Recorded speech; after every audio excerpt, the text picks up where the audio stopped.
After an emotionally draining weekend spent with her extended family, Rachel Monroe returned to her modest one-bedroom apartment in Seattle, craving nothing more than silence and solitude. The sun had barely dipped behind the horizon when she kicked off her shoes, tossed her keys onto the side table, and reached for her phone. She needed to pay her electric bill, a routine she rarely delayed. But the moment her banking app opened, her body went cold. 8352. Her brain refused to register the number. She blinked. Refreshed the page. Blinked again. 2 days ago, she had over $9,000 in that account. Her heart began to race.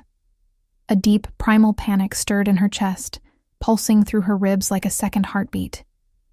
With trembling fingers, she reopened the app and double-checked the transaction history.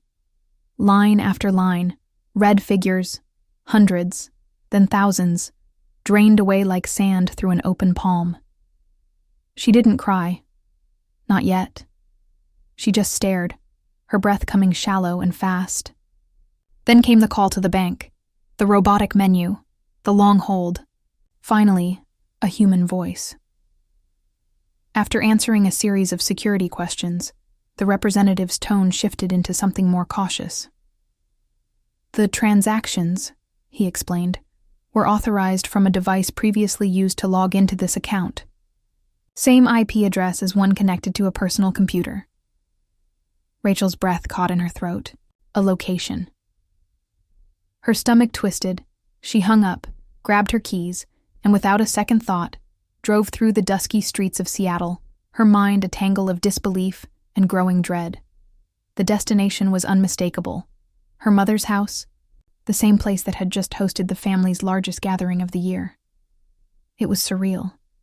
Just 48 hours ago, laughter had echoed through the rooms, kids had played in the yard, and long-lost cousins had shared stories over wine. Now, as Rachel pulled into the driveway, the house loomed like a stranger. Silent. Ominous. She let herself in with the spare key. The kitchen hadn't changed. Same faded yellow walls, same chipped ceramic mugs in the cabinet. She reached for a glass of water, trying to ground herself, to find familiarity in the ordinary. But her hands were still shaking. From the living room, a voice called out, airy and relaxed. Back already?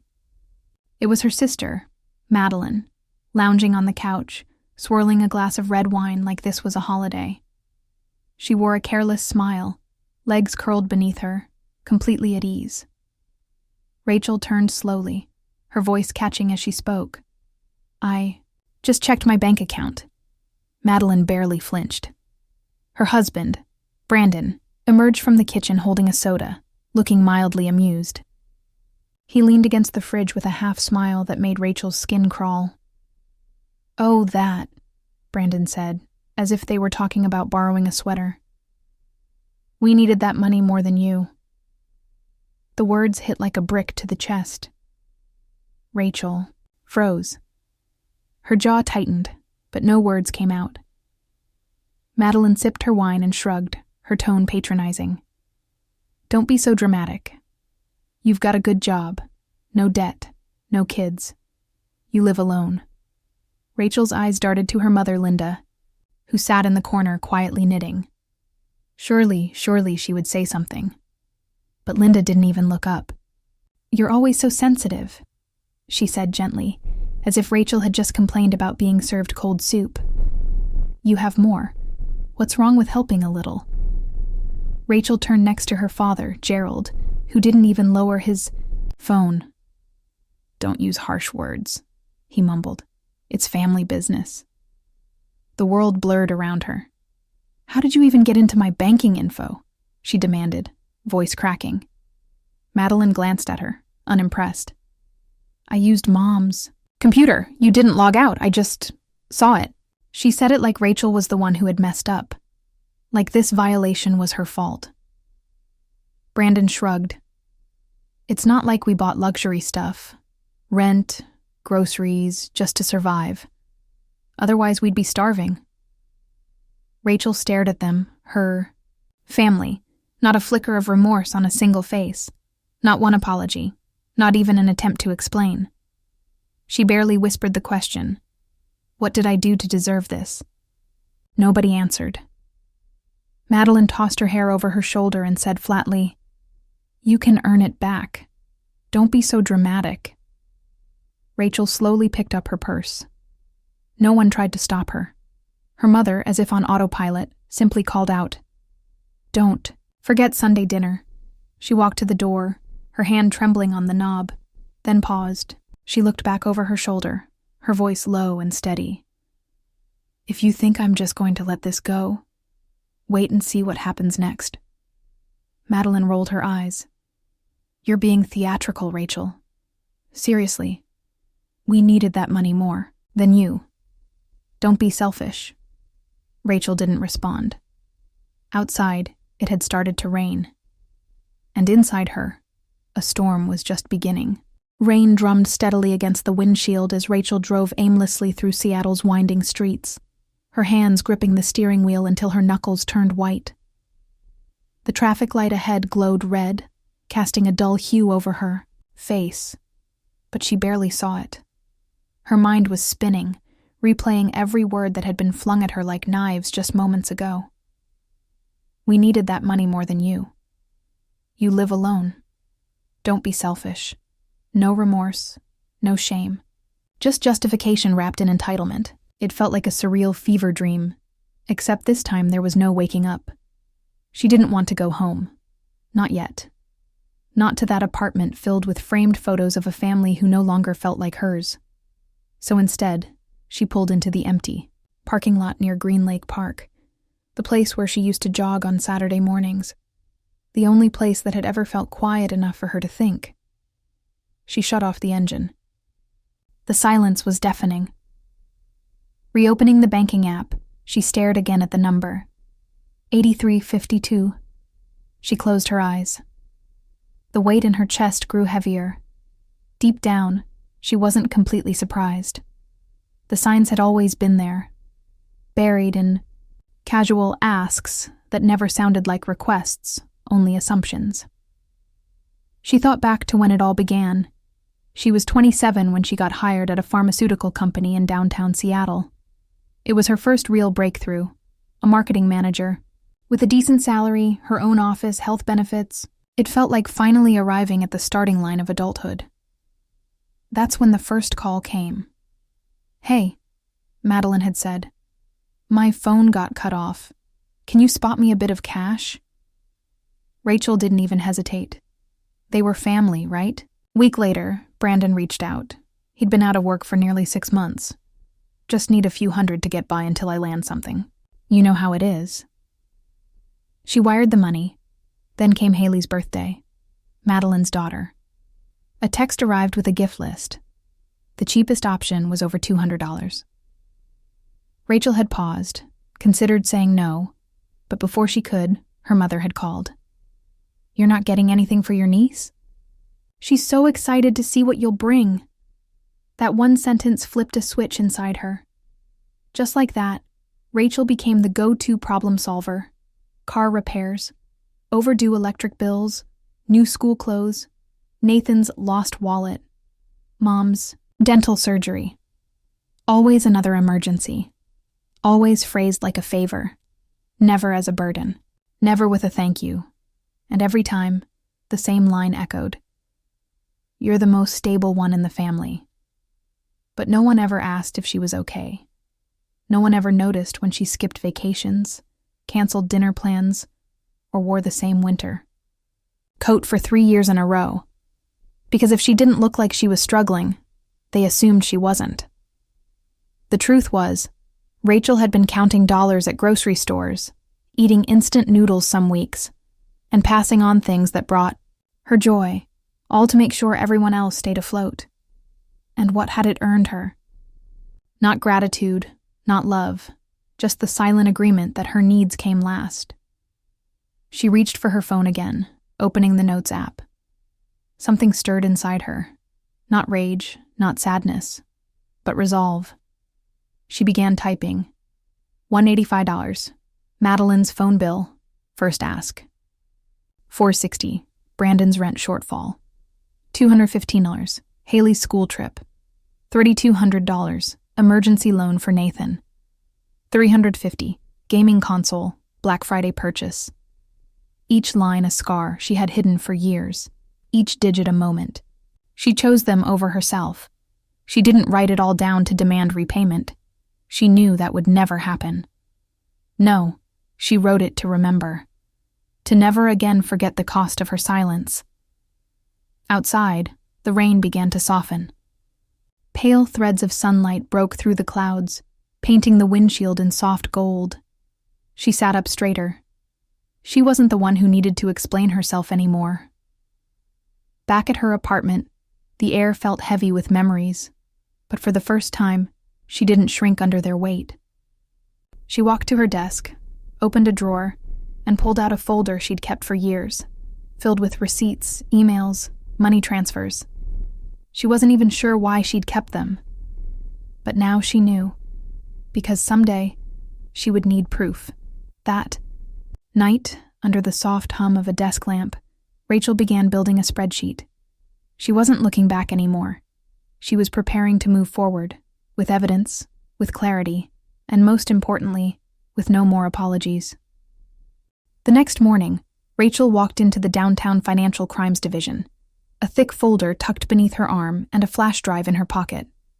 Her eyes were tired, but her back was straight. She didn't wear anger on her face, only focus. Her heart pounded not from fear, but from the unfamiliar weight of finally standing up for herself. The waiting area smelled faintly of printer toner and old carpet. The fluorescent lights buzzed overhead. When her name was called, she followed, a young officer into a small glass-walled room. His name tag read, Officer Harper. He had kind eyes and a calm presence, which Rachel hadn't realized she needed until that moment. She handed him the folder, then the flash drive. "I've categorized everything by date and purpose," she explained.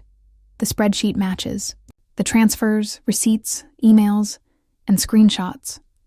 I've also flagged transactions that I didn't authorize, including one for almost $2,800 traced back to my mom's home IP address." Harper nodded as he flipped through the pages. "You've done a lot of groundwork already. I wasn't trying to build a case," she said, her voice quiet. "I was trying to survive." After reviewing the material in silence, Harper looked up. "We'll begin a preliminary investigation for financial fraud and unauthorized access. Do you have the names of the individuals involved?" Rachel didn't hesitate. Madeline Walker, Brandon Walker, Linda Grant, Gerald Grant. She said them one by one, no longer attached to the illusion that family meant protection. When she left the precinct, Seattle's skies were gray as usual. But inside her, for the first time in years, there was light. Not vengeance. Not satisfaction. Just the sense that her pain had finally been seen and taken seriously. 2 weeks later, on an otherwise ordinary Thursday afternoon, Rachel was halfway through a Zoom meeting when her phone rang from an unknown number. She excused herself, stepped out onto the balcony, and picked up.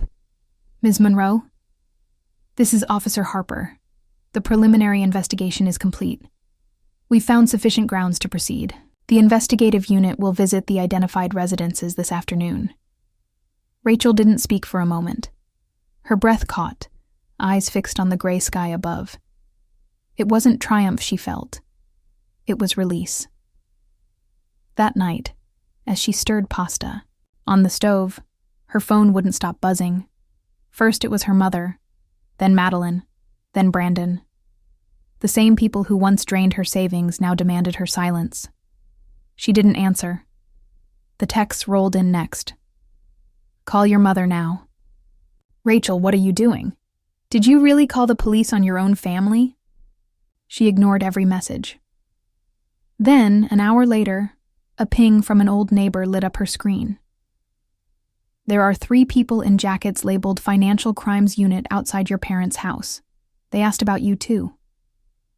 Rachel stared at the message, her pulse steady.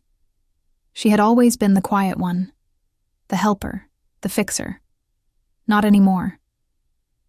The next morning, she arrived at work early.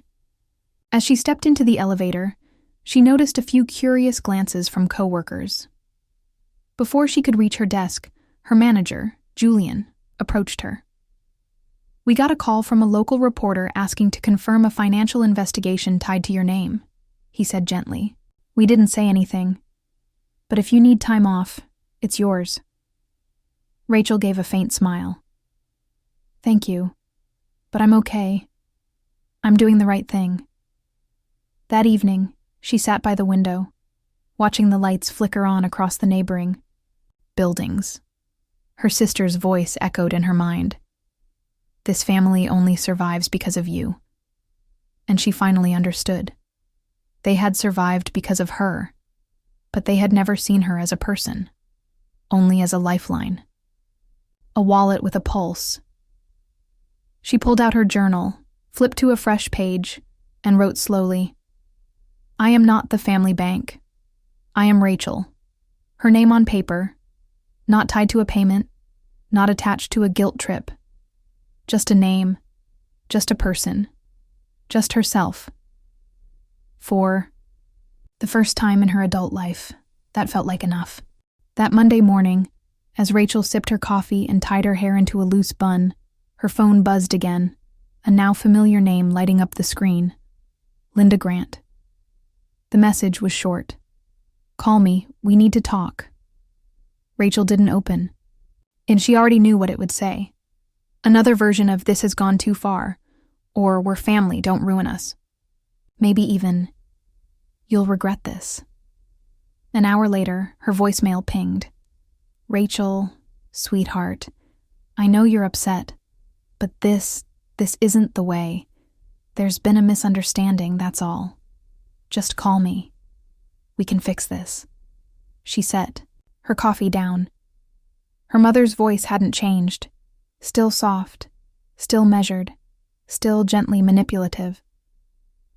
By noon, a longer text arrived from Madeline. "My bank account is frozen. I can't pay Haley's tuition. I don't know what to do. You win, okay? Are you happy now?" Rachel's skin prickled. You win, as if this were a game, as if she had done something to them, not simply stopped enduring what they did to her. Later that evening, Officer Harper called again with an update. His tone was calm, but steady. "We've confirmed the misused funds. Madeline is under investigation for unauthorized transfers. Brandon's implicated in withdrawals from a device not registered to him. And your parents used part of the money for illegal mortgage payments. That could lead to additional charges, possibly even recovery action on the property." Rachel felt a strange silence fall inside her. Not anger, not even sadness, just finality. The consequences were unfolding, but the people she had once loved couldn't, or wouldn't, see the part they played in their own unraveling. That night, Brandon tried calling her several times in a row. She blocked him. 10 minutes later, an email came through from an unfamiliar address. "Rachel, please. I've been suspended from work. They're investigating my finances. I can't lose everything over one mistake. Please. Can't you say something? Help me." Gone was the arrogance, the smirks, the mockery. Now only desperation remained. But Rachel didn't flinch. For years, she had helped them avoid consequences, covered bills, absorbed guilt, nodded politely when they diminished her efforts. And the moment she stopped, they fell apart. The next morning, a message came from her father, Gerald Grant, who rarely texted unless it was a birthday reminder or a forwarded joke. "The bank sent us a foreclosure warning. We have 30 days or we lose the house." No apology, no acknowledgement, just a hollow statement and the unspoken expectation that she'd swoop in again and fix it. She read the text 3 times. Then, without replying, she stood by her window and watched the street below, her breath fogging the glass.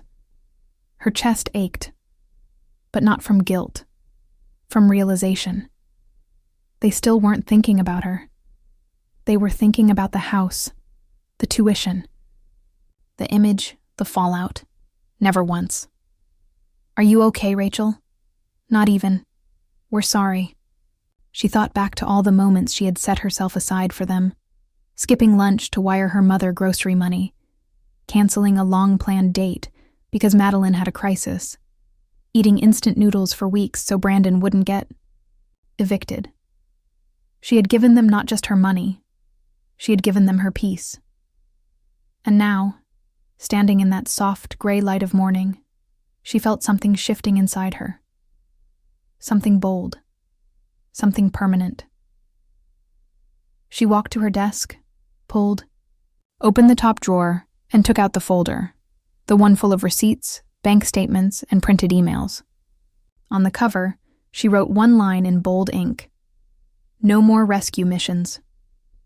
Then, without telling anyone, she packed an overnight bag, got in her car, and drove north toward the shoreline. It was a place she hadn't visited in years. Edmonds, where she and her dad used to fish every summer when she was little. The air smelled of salt and pine, the waves folding quietly onto the sand.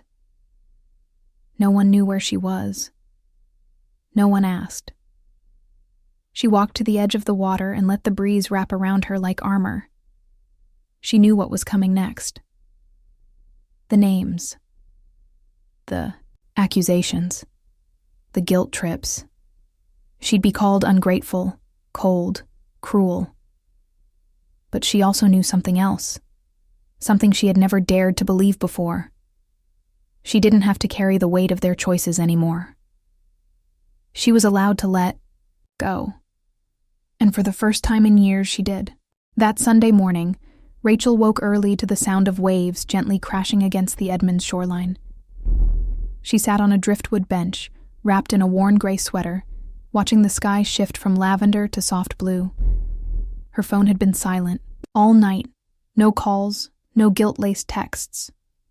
For once, the silence didn't feel threatening. It felt like relief. She stayed there until the sun rose high enough to warm her face, then drove back to Seattle. But she didn't go home. Not right away. Instead, she pulled into a quiet coffee shop near Queen Anne, one she used to frequent before life became an endless loop of sacrifice. Inside, she ordered a chai latte and settled into a corner table by the window. For a moment, she allowed herself to just exist. No expectations, no phone in her hand, no family crisis demanding her peace. She didn't know how long she sat there before reaching into her bag and pulling out the small leather journal she hadn't touched in months. On a fresh page, she wrote a single sentence: "I'm not going back." Not because she didn't love them, but because they had never learned to love her without conditions. That same afternoon, she filed for an extended leave of absence from work. No big announcements, no dramatic goodbyes. Just a simple request, a rented car, and her belongings packed into 4 neat boxes. She drove out of Seattle on a foggy Wednesday morning, tracing the same highway she once took years ago during a business trip, the one where, for just a few hours, she felt peace. Her destination was Boulder, Colorado. She had passed through Boulder once on a whim, stopping for coffee in a cozy downtown cafe filled with soft jazz, old books, and quiet laughter. Something about it had stayed with her all these years, a memory tucked between stress-filled deadlines and midnight bank transfers.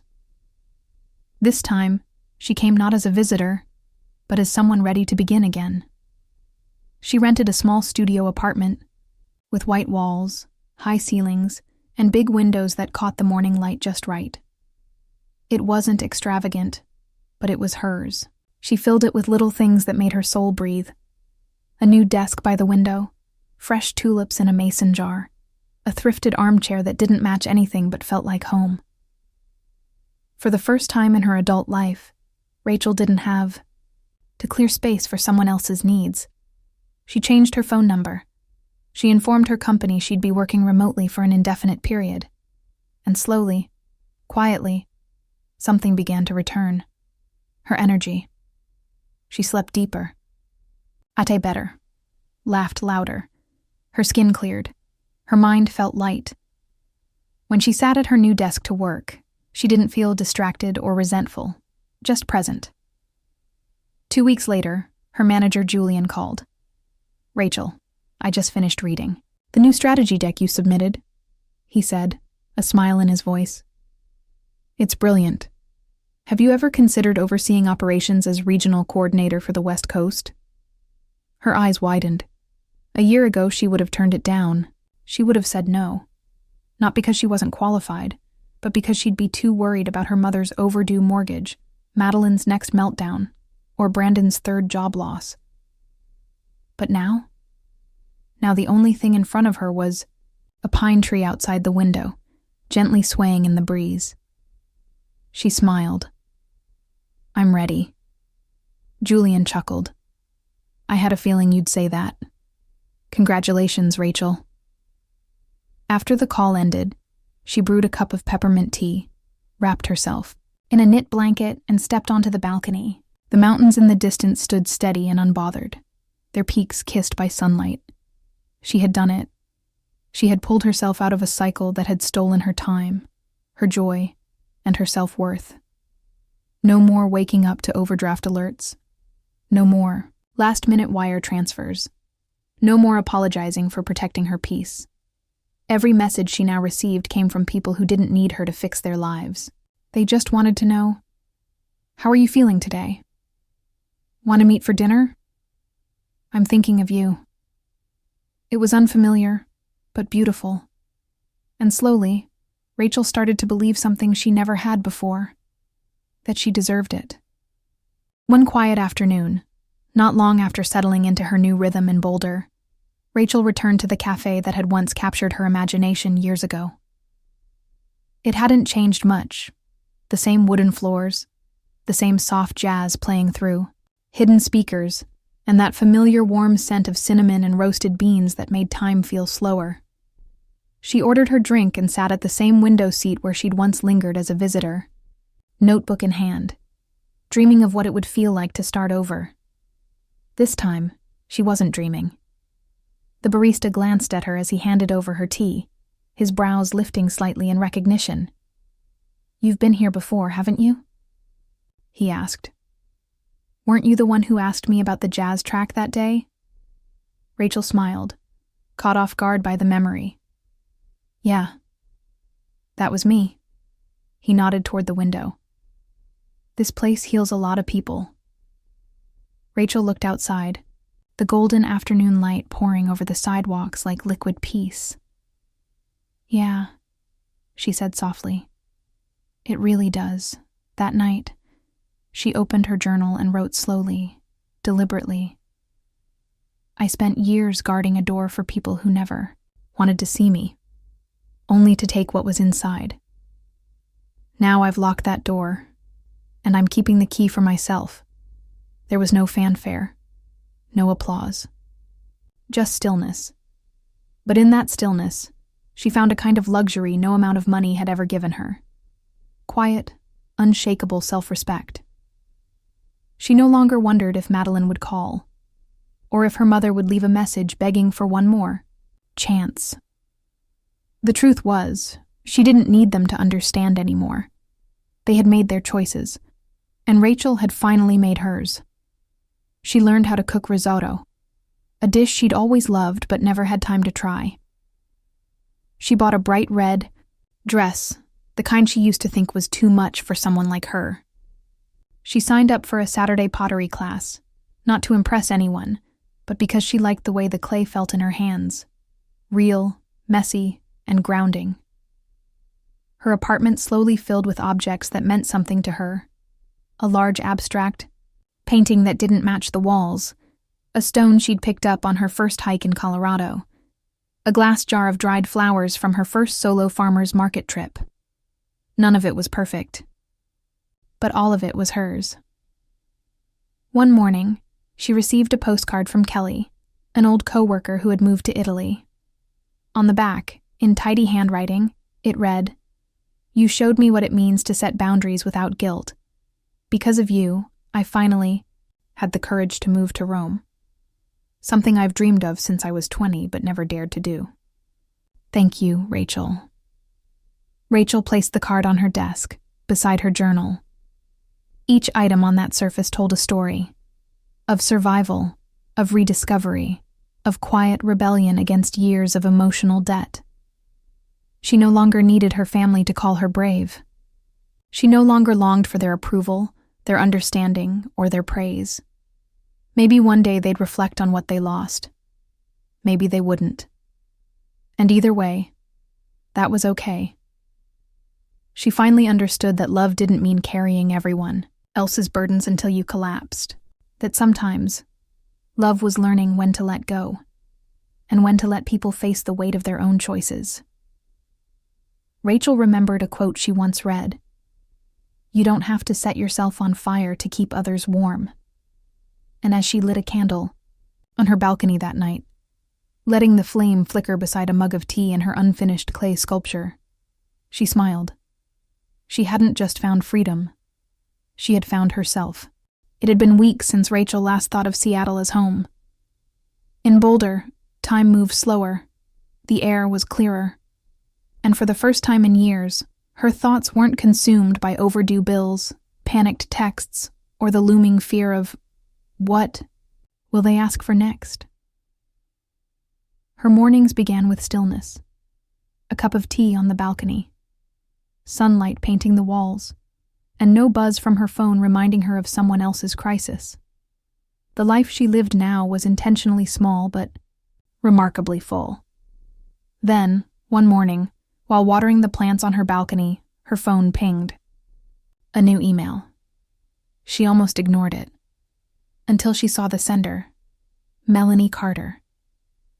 It took her a second to place the name. Melanie was Madeline's cousin-in-law. Rachel had only met her a couple of times, always on the sidelines during family gatherings, quiet, polite, never saying much. She hadn't even known Melanie had her email address.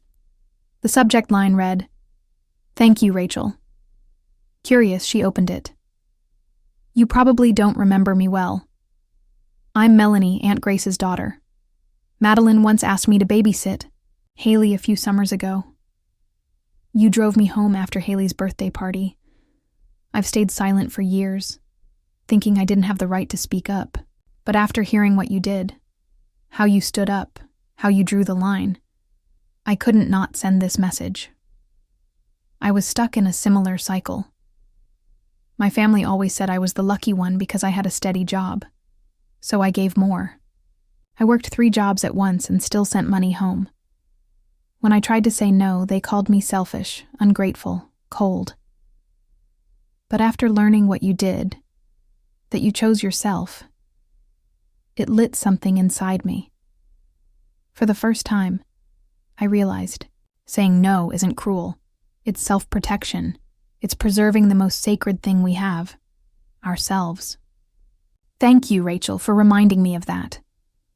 Rachel sat frozen, her hands wrapped around a now-cooling mug of tea. Outside, the wind rustled golden leaves across the balcony floor. But inside, something softer stirred. Not pride, not vindication, but recognition. She wasn't alone, she wasn't crazy, and she wasn't wrong. Melanie's message was more than thanks. It was proof.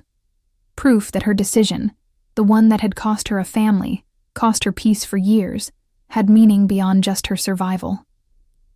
Her choice to say enough had become a lifeline for someone else quietly drowning in guilt. Melanie wasn't the first. A few weeks earlier, an old college friend had messaged her after stumbling across a short blog post Rachel had written. "I used to think you were just really strong, like you didn't need anyone. But now I get it. You were strong because you had to be. And everyone just assumed you'd be fine, no matter what." Rachel had read that line over and over. It echoed, the silent truth she had buried for years. Being the strong one meant no one ever checked if you were okay. She had worn strength like a second skin, until it nearly broke her. That night, sitting at her desk, bathed in lamplight, Rachel typed a reply to Melanie. "Thank you for reaching out.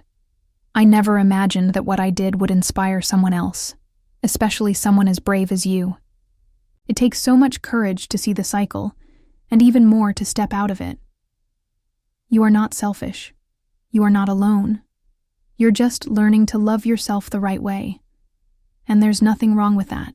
She hit send and leaned back in her chair, a quiet certainty blooming in her chest. She hadn't lost her family. She had simply outgrown the role they had written for her.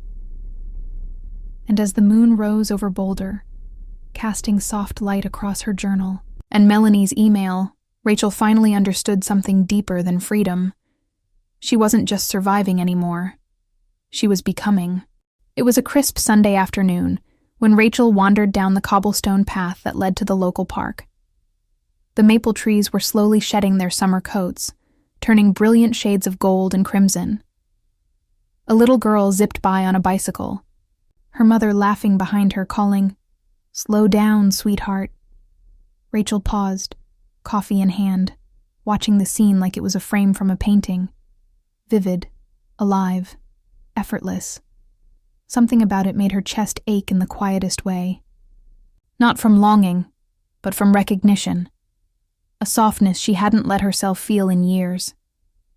She sat on a bench, letting the late October sun warm her skin. For most of her life, she had believed her worth was tied to how much she could endure, how much she could give, how well she could hold everything and everyone together. If I just work harder, stay kind, be dependable, maybe then they'll see me. She remembered the way her mother used to speak about her. Rachel's our rock. It sounded like praise at first, until she realized rocks aren't comforted. They're leaned on, stepped over, taken for granted. Rocks don't get asked if they're tired. In the years she spent bailing out her family, covering bills, wiring rent, staying up at night listening to problems no one ever returned the favor for, she had lost the ability to even ask herself what she wanted now. In Boulder, that question echoed differently. She wanted small things, the sound of jazz over dinner, the warmth of her favorite sweater, the smell of rosemary in a clean kitchen. She wanted to try recipes that took longer than 30 minutes, to take classes just because they made her curious, to live without apologizing for existing. She had started doing the things she once put off. She bought a bright red dress she used to think was too bold for her. She signed up for a Saturday pottery class, even though she had no idea what she was doing. She learned to make risotto from scratch, with just the right amount of lemon zest, the way she liked it. And for once, she did it without asking if anyone else approved. Her apartment wasn't perfectly decorated, but it reflected her. Full of little contradictions, bursts of color, softness, and strength.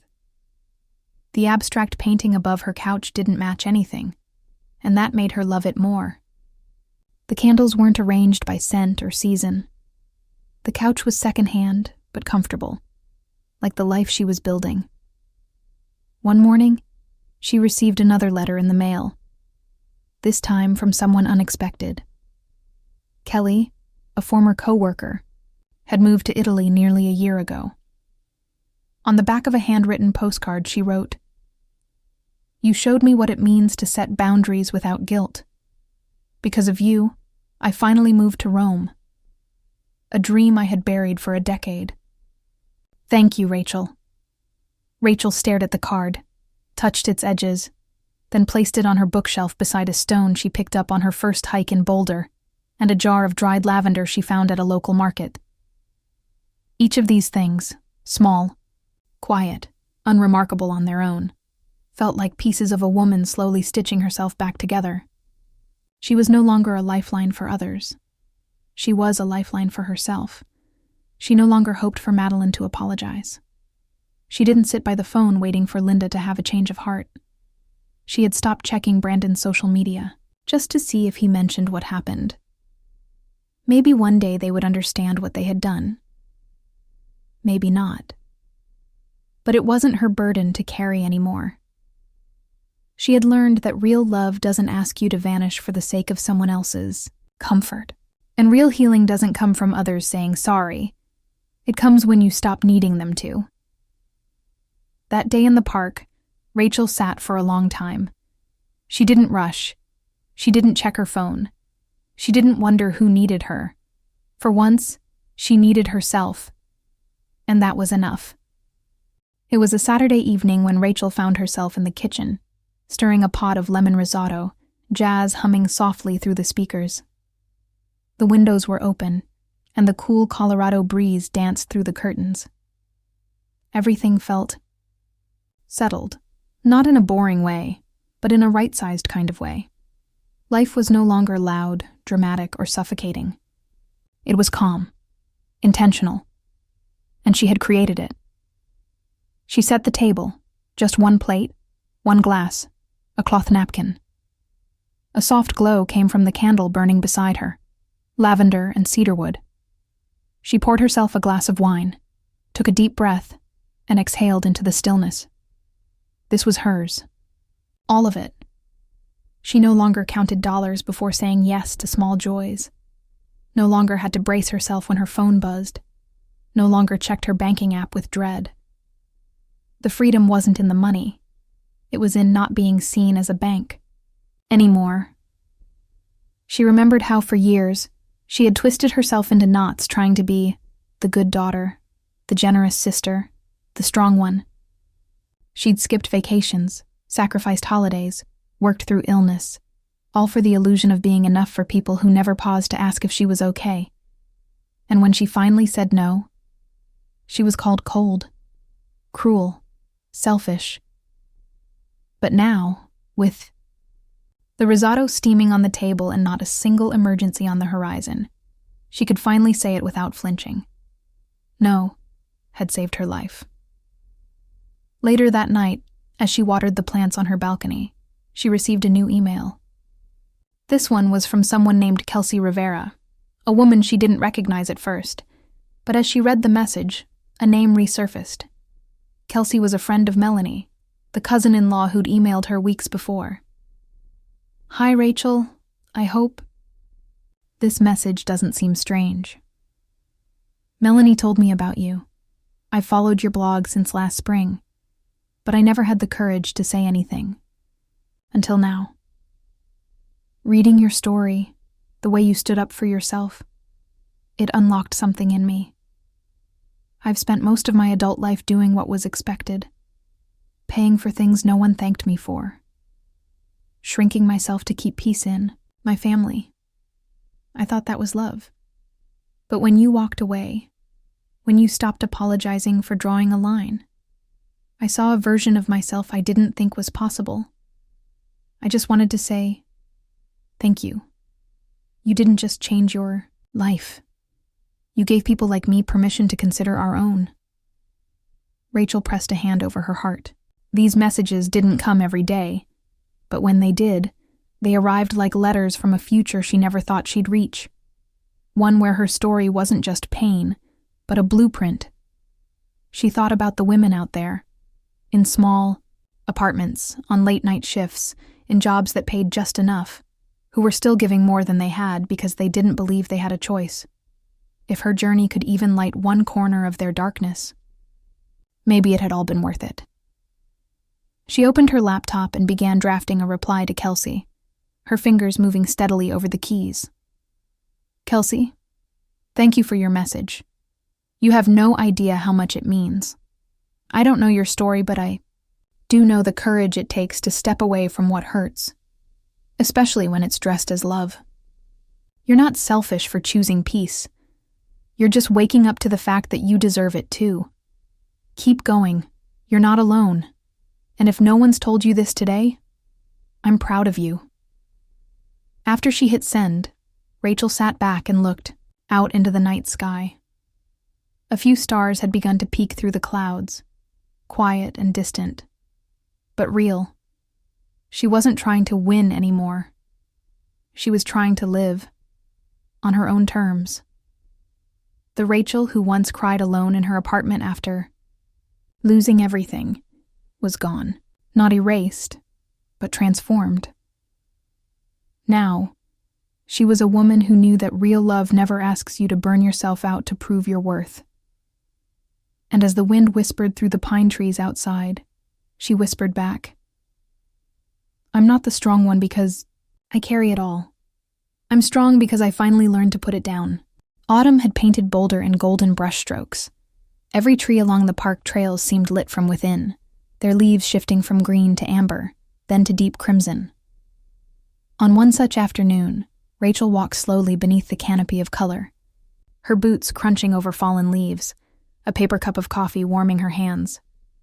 The world no longer felt like a battlefield. She wasn't bracing herself for the next crisis. She wasn't calculating who might call or what they might ask. There were no more late-night transfers, no more mental math over rent and guilt. The silence that once terrified her had become her sanctuary. She had spent so long trying to earn a title that no one ever formally gave her, the good daughter. She worked harder than everyone, gave without asking, waited for a moment when someone might say, "You've done enough."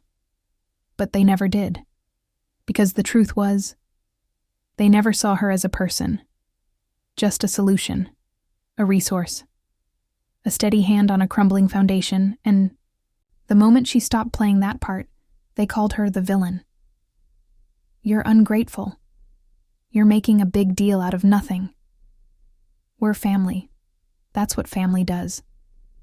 No one asked, "Were you tired?" No one ever said, "I'm sorry." And maybe they never would. But now, walking beneath the soft, rustling trees, Rachel had stopped waiting for closure that wasn't hers to give. She remembered the nights. She cried alone on the kitchen floor, whispering to herself, "Just a little longer, they'll see one day." And now, years later, she realized they didn't have to see it. She saw it.